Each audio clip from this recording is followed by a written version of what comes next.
শুকরিয়া আনন্দ করো। আম্মা জান আমিনা বলতে লেগেছে, আমার দুনিয়া জমিনে কোন নারী যখন সন্তান জন্ম দেয়, ওই সন্তান নিয়ে মা বলে আমার একটা কন্যা সন্তান হয়েছে বা আমার একটা পুত্র সন্তান হয়েছে, কিন্তু আম্মা আমিনা বলে আমি একটা নূর জন্ম দিয়েছি, অর্থাৎ আমার গর্ভ থেকে একটা নূর এসেছে। ওই মাহফিলকে কি মাহফিল বলা হয় একটু বলবেন না মুখ খুলে? বলুন বলুন। যে মাহফিলে নবীর আগমন ও শিশুবেলার আলোচনা হয়, ওই মাহফিলকে কি মাহফিল বলা হয়?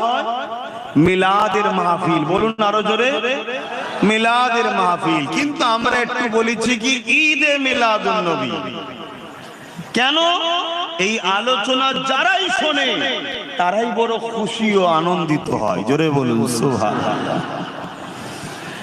এবারে আসেন এই মাহফিল কি শরিয়াতে সাহাবা হুজুররা কি নবী পাকের আলোচনার মাহফিল করেছে কি জানা দরকার রয়েছে। আর একটুখানি এখানে আলোচনা করে নি। আমার নবী পাক সাল্লাল্লাহু আলাইহি ওয়াসাল্লাম নবুয়াতের ঘোষণার পর নবী আমার নিজে দুম্বা জবাই করে খানা করিয়ে নবী নিজের মিলাদের খানা সাহাবাদের খাইয়েছে। আরো জোরে বলুন সুবহান। এবারে তো আবার ঈদের দিনটা একসাথে দুটো ঈদ পড়েছে, 12ই রবিউল আউয়াল। দুটো ঈদ একদিনেই দুটো ঈদ হবে। 12ই রবিউল আউয়াল কি বার পড়েছে বলুন? আরে কথা বলে না কেন? তো শুক্রবারটা ঈদের দিন, কেন বাবা আদম আলাইহিস সালামের আগমন বা জন্মের দিন, আর 12ই রবিউল আউয়াল ওই দিন। তাহলে একসাথে দুটো ঈদের দিন পড়েছে। জোরে বলুন সুবহানাল্লাহ। হ্যাঁ, তাহলে আল্লাহ নবী প্রতি সোমবারে রোজা রাখতেন। কেন? নিজে আগমন করেছে।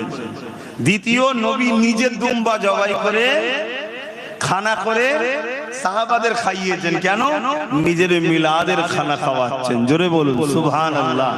তাহলে আমরা যদি নবীর উম্মত হই, এই আদর্শ এই সুন্নাহকে আমাদেরও তো জিন্দা রাখতে হবে। এই কালচার তো আমাদের মধ্যে রাখতে হবে। আরেকটু এগিয়ে চলেন। আমার নবী পাক সাল্লাল্লাহু আলাইহি ওয়াসাল্লামের একজন সাহাবী এবং নবী পাক সাল্লাল্লাহু আলাইহি ওয়াসাল্লামের চাচা জান